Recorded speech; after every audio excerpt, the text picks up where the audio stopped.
FDI लाने में भी जिनका रोल रहा, ऐसी डायमंड पॉलिशिंग की इंडस्ट्री आज बहुत बुरी तरह से मुश्किल में है। હીરા બજારની અંદર જે 40-50 વેપારીઓ છે એ ખરીદી કરવા આવે એટલે હીરા બજારની અંદર મોટી બજાર ને મિની બજાર, મોટી બજારને આપણે મેજરપરા એમાંથી 1000 ઓફિસો છે એટલે એ બધા વેપારીઓ ત્યાં ધીમે ધીમે કારોબાર એમનો શરૂ કરશે એટલે દશેરે ઓપનિંગ થતાં કારોબાર વધી જવાનો છે, એમાં કોઈ શંકાનું સ્થાન નથી।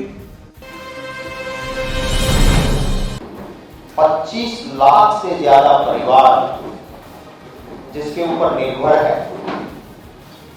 और देश के अंदर सबसे बड़े अर्थतंत्र में भी जिनका रोल रहा है,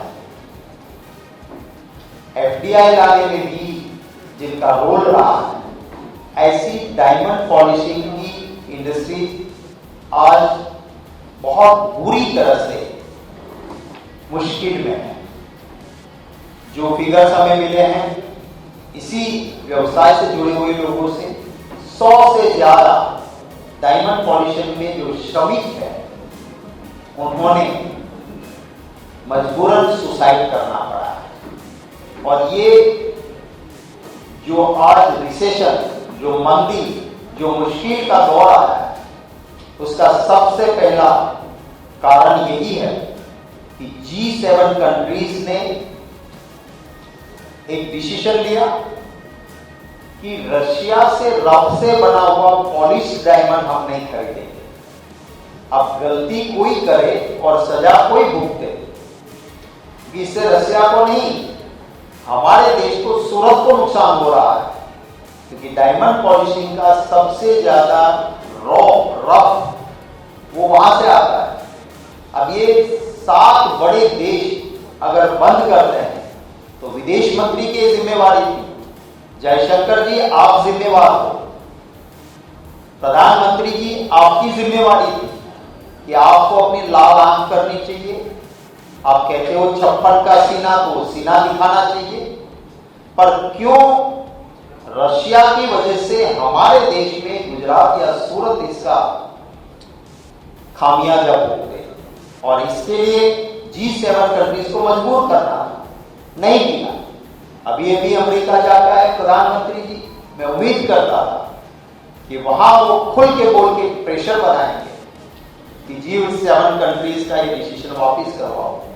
वो वहां एक लफ्ज नहीं। दूसरी वजह है इस रिसेशन की कि चाइना ने एक चाल चली, हमारे देश की प्रतिष्ठा, खास करके गुजरात के सूरत की प्रतिष्ठा थी कि हम रियल डायमंड बनाते हैं। मैंने उस वक्त पार्लियामेंट में भी कहा था कि लैब ग्रोन सिंथेटिक डायमंड अगर इसके साथ आ जाएगा हमारे देश में तो हमारे देश के रेपुटेशन को नुकसान होगा। देश के प्रधानमंत्री जी ने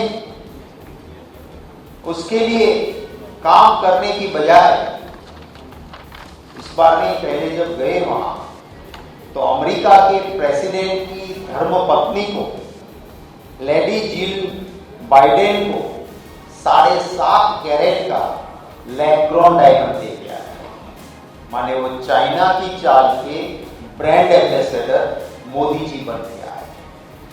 और उसी की वजह से जो रियल डायमंड पॉलिशिंग की वजह से हमारे वहां रोजगार था, हमारा जो काम था, उसको एडवर्स इफेक्ट। अरे डायमंड पॉलिशिंग में काम करने वाला मजदूर है, आप उन मजदूरों की चिंता करने की बजाय इनके पास से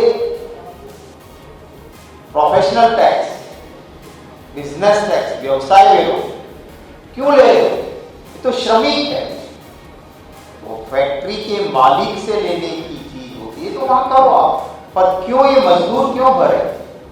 उनसे भी ले रहे हैं। कांग्रेस की गवर्नमेंट थी गुजरात में, 1992 में हम लोगों ने रत्न कलाकार कल्याण बोर्ड बनाया था कि डायमंड पॉलिशिंग के वर्कर्स को फायदा है। बीजेपी की सरकार आई, इसको बंद कर दिया।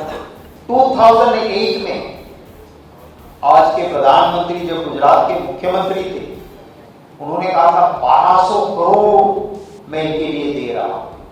सिर्फ 6 लोगों को सिर्फ 6 पैसे देने के बाद 2008 में इन्होंने जो कहा था कि मैं रत्नदीप कौशल्य वर्धक स्कीम बना रहा हूं, वो 2012 में बंद कर दी। किसी को कोई फायदा नहीं। मैं डिमांड करता हूं सबसे पहले कि G7 कंट्रीज को मजबूर किया जाए कि हमारा बना हुआ डायमंड किस रफ से बने से देखे बिना उसको परचेज करने की छूट दी जाए। जो प्रोफेशनल टैक्स व्यवसाय विरोध जो लिया जा रहा है उसको तुरंत बंद किया जाए। जिन लोगों ने मजबूरी में सुसाइड किया है उनको कंपनसेशन दिया जाए। एक रत्न कलाकार कल्याण बोर्ड बनाया जाए जिसमें डायमंड पॉलिशिंग के वर्कर्स, इंडस्ट्रीज के लोग और जनप्रतिनिधि रहे और उनको ठीक से राशि दी जाए ताकि ये इंडस्ट्री सस्टेन कर लें और इनका एक रजिस्ट्रेशन होना चाहिए। ये वर्कर्स हैं, उनके लिए चिंता होनी चाहिए और इनको ग्रेजुइटी मिलनी चाहिए। आज वो गफले करके इनको ग्रेजुइटी वहाँ नहीं दी जा रही है, उसकी भी सरकार चिंता करे। ये मेरी मेन डिमांड्स है। નમસ્કાર મિત્રો, આપણે સૌ જાણીએ છીએ કે 7મી જુલાઈના રોજ 250 ઓફિસના ઓપનિંગ થયા હતા અને તે દી 8 થી 10 હજાર માણસોએ વિઝિટ કરી હતી। ત્યાર પછી ઓફિસો વધારે કેમ ચાલુ થાય એના માટે અમારા પ્રયત્ન સતત ચાલુ રહ્યા છે। હીરા બજારની અંદર ડાયમંડ બુર્સના આપણા પ્રેસિડેન્ટ અરવિંદભાઈ ધાનેરા એના આગેવાનીમાં ત્યાંના વેપારીઓ સૌ કોઈ મળેલા અને એ બધામાંથી 40 વેપારીઓએ એક પ્રોમિસ આપ્યો છે કે દશેરાના દિવસે અમે ત્યાં ડાયમંડ બુર્સમાંથી ખરીદી કરીશું। એટલે મિત્રો, હીરા બજારની અંદર જે 40-50 જે વેપારીઓ છે એ ખરીદી કરવા આવે એટલે હીરા બજારની અંદર મોટી બજાર ને મિની બજાર, મોટી બજારને આપણે મેધરપરા એમાંથી 1000 ઓફિસો છે। એટલે એ બધા વેપારીઓ ત્યાં ધીમે ધીમે કારોબાર એમનો શરૂ કરશે।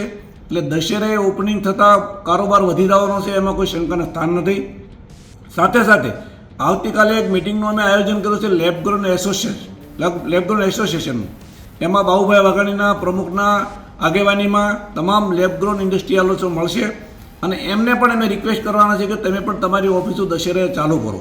બીજું અમે એક પ્લાનિંગ કર્યું છે કે નાના નાના વેપારીઓ જે 300 ફૂટથી ઓફિસ ડાયમંડ બુર્સમાં નાની નથી, તો નાના વેપારીની માંગણી હતી કે અમારા માટે શું, તો એના માટે 150 કેબિનો બનાવી છે જે ભાડા નજીવા ભાડાથી અમે એમને ભાડે આપવાના છીએ।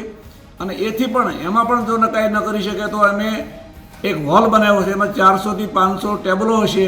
એ ટેબલ ઉપર પણ પોતાનો નાના વેપારીઓ કારોબાર શરૂ કરી શકે। આ પ્લાનિંગ અમે આવતીકાલે લેબગ્રોન એસોસિએશનમાં મૂકવાના છીએ જેથી એ લોકો પણ તૈયાર થાય અને ડાયમંડ બુર્સને ધમધમતું કરવામાં અમને સહયોગ મળે। મિત્રો, વૈશ્વિક માહોલ આપણે જાણીએ છીએ કે મંદીનો માહોલ છે, એના હિસાબે થોડો મૂડ ઓછો જણાઈ રહ્યો છે, પરંતુ અંદરથી બધાને ઈચ્છા છે કે આવા સરસ ઇન્ફ્રાસ્ટ્રક્ચરમાં અમારી ઓફિસ ક્યારે ચાલુ થાય। પણ પોતાનો જે ડર છે એ ડર જરા ઓછો થાય એટલે ઓફિસો ડાયમંડ બુર્સમાં શરૂ થવાની છે અને ત્યાં ધમધમતું થવાનું છે, એમાં કોઈ શંકાને સ્થાન નથી। ભલે 4-6 મહિના વહેલું મોડું થાય પણ ડાયમંડ બુર્સ ધમધમતું થવાનું એમાં કોઈ શંકાને સ્થાન નથી। એટલે આવતીકાલની મિટિંગ અમારી વધારે વેગવંતું થાય એના માટેની છે। અસ્તુ, ભારત માતા કી જય।